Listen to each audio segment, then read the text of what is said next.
फ़रीद खान साहब, ये जो तीसरा टेस्ट मैच है, एक तब्दीली की जैसे इमामुल हक की बात हुई है, एक सख्ती की बात है कि पाकिस्तान क्रिकेट टीम के खिलाड़ियों के ऊपर खासी सख्तियाँ हैं। अगर कोई सोता हुआ पाया गया ड्रेसिंग रूम में तो उसको $500 जुर्माना हो जाएगा। इन्हीं खबरों के दौरान एक खबर ये भी मिलती है कि पाकिस्तान क्रिकेट टीम के डायरेक्टर जो हैं उनकी फ़्लाइट मिस हो गई। तो लोग यहाँ पर बात कर रहे हैं आज के अगर खिलाड़ी के सोने के ऊपर उसको $500 जुर्माना हो सकता है, तो फिर अगर टीम डायरेक्टर लेट पहुँचे फ़्लाइट के लिए तो फिर उनको भी जुर्माना होना चाहिए।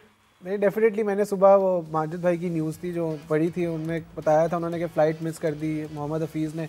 और मेरे ख्याल से अपनी अहलिया के साथ वो एयरपोर्ट पे मौजूद थे, लेकिन शायद कॉफ़ी वगैरह ले रहे थे। और बड़ी हैरानकुन बात है कि शान मसूद लिखा हुआ वो भी उनके साथ ही थे, लेकिन शान चले गए टाइम पे और हफीज़ साहब को किसी ने मैसेज करके भी नहीं बताया कि फ़्लाइट जो है वो निकलने वाली है। और प्रोफेसर साहब जो है वो जब बंद हो गए दरवाजे तब जाकर रिक्वेस्ट करते रहे कि आप मुझे अंदर आने थे। लेकिन खैर जो बात है वो तो है, $500 जुर्माना तो है अगर आप ड्रेसिंग रूम में सोए पाए जाते हैं या लेथार्जिक या लेजी अगर फील्ड पर जो उन्होंने रखा हुआ है। अब पता नहीं वो अपने ऊपर उनके लागू होता है या नहीं, ये तो देखना पड़ेगा। उन्होंने सिर्फ प्लेयर्स के लिए रखा है, यहाँ से मैनेजमेंट स्टाफ भी इन्वॉल्व है। लेकिन मैंने आपसे बात की थी ऑफर भी 2 दिन पहले कि वो इंडियन शो मुझे याद आता है जहाँ पर आप उनके रूल्स ब्रेक करते हैं तो वहाँ पर वो हूटर बजता है और आपको फ़ाइन होता है। मुझे तो लग रहा है किसी शो में शायद गए हुए हैं प्लेयर्स जो हैं, जहाँ पर या तो वो प्ले ग्रुप के बच्चे हैं जिन पे इस तरह के रूल्स जो हैं लागू किए गए और फिर वो खुद ही जो हैं आप ब्रेक कर रहे हैं। तो खैर ये तो मतलब ऑन लाइटर नोट बात थी। लेकिन पाकिस्तान के जो प्लेयर्स आए थे, क्योंकि उनकी परफॉर्मेंस ख़राब ले रही है पिछले कुछ अरसे में ऑस्ट्रेलिया में भी और अवे टूर्स में भी, तो आई थिंक उसको मद्देनज़र रखते हुए डिसिप्लिन का खास ख्याल रखने की बात की गई थी। और स्पेशली क्योंकि सुनने में आया था प्लेयर शायद रात को लेट सो रहे थे और ड्रेसिंग रूम में आकर फिर अपनी नींद पूरी कर रहे होते थे, उसको मेरे ख्याल से बेहतर करने के लिए वो फ़ाइन वाला एक वहाँ पर रूल रखा गया था। लेकिन खैर आज वो खुद ही ब्रेक हो गया। कर्नल साहब, शान मसूद ने बहसीत कप्तान इस सीरीज़ से अपने कप्तानी के करियर का आगाज़ किया। आप उनको बहसीत कप्तान किस तरह से देखते हैं? वैसे उनकी ऑस्ट्रेलिया में जो एवरेज है, जो बैटिंग की कारकर्दगी है, वो पाकिस्तान के बेहतरीन बल्लेबाज और इस दौर के बेहतरीन बल्लेबाजों में जिनका शुमार होता है बाबर आजम, उनसे भी बेहतर। ज़ाती तौर पर मैं समझता हूँ शान मसूद को हमें 3 से 4 साल पहले as a captain Pakistan team में लाना चाहिए था। इट इज़ अनफॉर्चुनेट कि एक पढ़े लिखे और एक अच्छे बैट्समैन को मौका नहीं दिया गया। खुली बातें कर रहे हैं कर्नल साहब। देखें, बात यह है कि जो लीडरशिप एक डिफरेंट ट्रेट है, बैटिंग एक डिफरेंट ट्रेट है, वो एक डिफरेंट स्किल है। मैं ज़ाती तौर पर समझता हूँ कि शान मसूद इस वक्त डेफिनेटली पाकिस्तान की जो है ना वो क्रिकेट में सबसे अच्छा क्रिकेट कैप्टन हो सकता है। और उसके बाद मोहम्मद रिजवान जो है ना he is a good leader. तो ये बहुत अच्छा डिसीजन लिया है। 2 लेट कहते हैं, it is never too late. तो बहुत अच्छा डिसीजन है, पढ़ा लिखा सुलझा हुआ और उसकी अंडरस्टैंडिंग ऑफ क्रिकेट बहुत ज़बरदस्त है।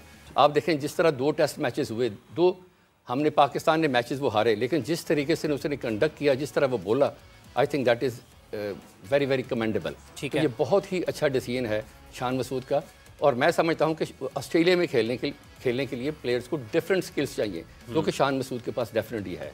आपको मुख्तलिफ सलाहियतों की बात कर रहे हैं, लेकिन आपका जो पस मंज़र है कर्नल साहब, वो तो बड़ा मुनज़्ज़म, तंजीम, इत्तेहाद, यकीन।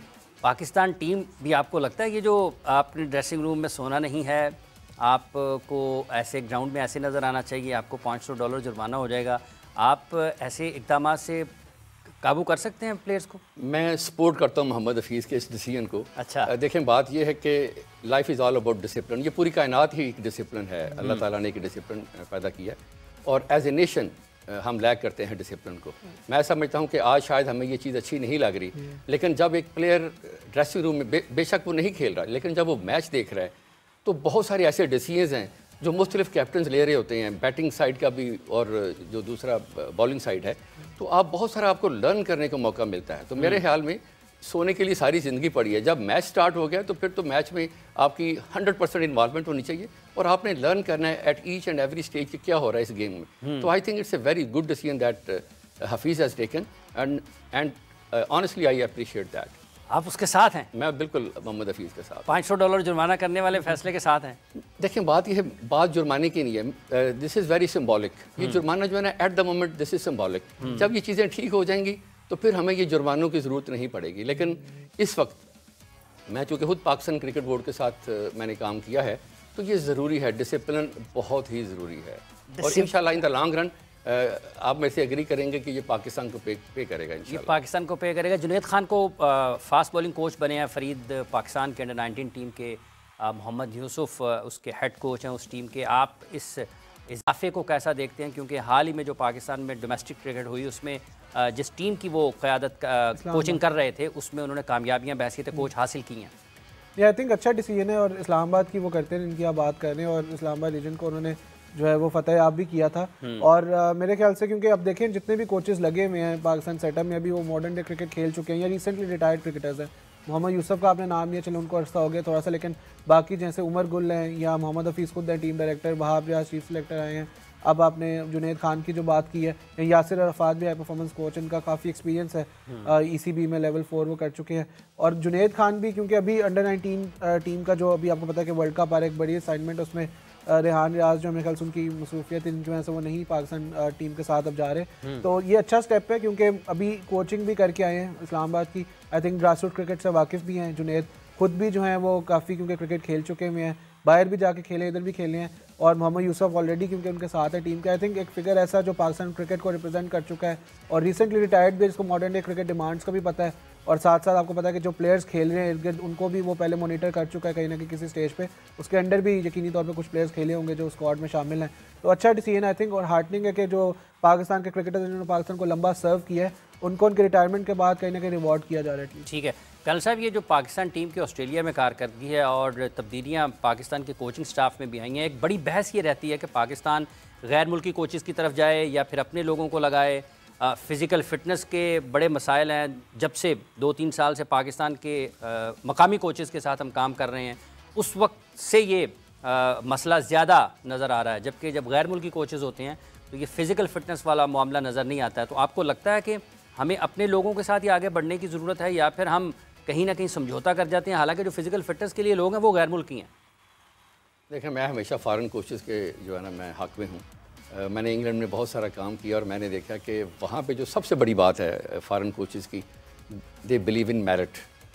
हमारे जो पाकिस्तानी कोचेज़ हैं, फॉर्चुनेटली और अनफॉर्चुनेटली, उनके साथ जितने भी हमारे प्लेयर्स हैं उनके साथ ज़्यादती हुई है। ये तो आप अभी प्रोग्राम से पहले नजम सेठी साहब से तो मुलाकात नहीं हुई आपकी? नहीं, मेरी बिल्कुल किसी से मुलाकात नहीं, क्योंकि वो भी कहते हैं कि पाकिस्तान के जो कोचेज़ हैं वो जो आप बात कर रहे हैं और जो फॉरेन कोचेज़ हैं वो मेरिट के ऊपर यकीन रखते हैं। यस, ये इसमें कोई शक नहीं। मैं 14 ईयर्स इंग्लैंड में रहा हूँ और मैंने दुनिया के बहुत बड़े बड़े कोचेज से सीखा है वहाँ पे क्रिकेट की दुनिया में रहते हुए। मैं ज़ाती तौर पर समझता हूँ कि अगले 5 से 10 साल के लिए हमें फ़ॉरेन कोचेज़ की जो है ना वो खिदमत हासिल करनी चाहिए और उनके साथ हमारे कोचेज़ को असिस्ट करना चाहिए उनको, ताकि हमारे कोचेज़ सीखें। हमारे कोचेज़ जो हैं वो बहुत छोटी छोटी चीज़ें जो जिनका क्रिकेट से कोई ताल्लुक नहीं होता वो माइंड करते हैं, वो चीज़ें देख के और प्लेयर को आउट कर देते हैं। जबकि आपने जब बच्चों को सिलेक्ट, आपका ख्याल है कि ज़ाती पसंद नापसंद की बुनियाद पर, तासुब की बुनियाद पर फैसले करते हैं? Yes, definitely. यही बातें सेठी साहब भी कहते हैं? नहीं, मुझे ये पता नहीं। बड़ी मेरा ख्याल है कि सोच आपकी यहाँ पर मिलती है।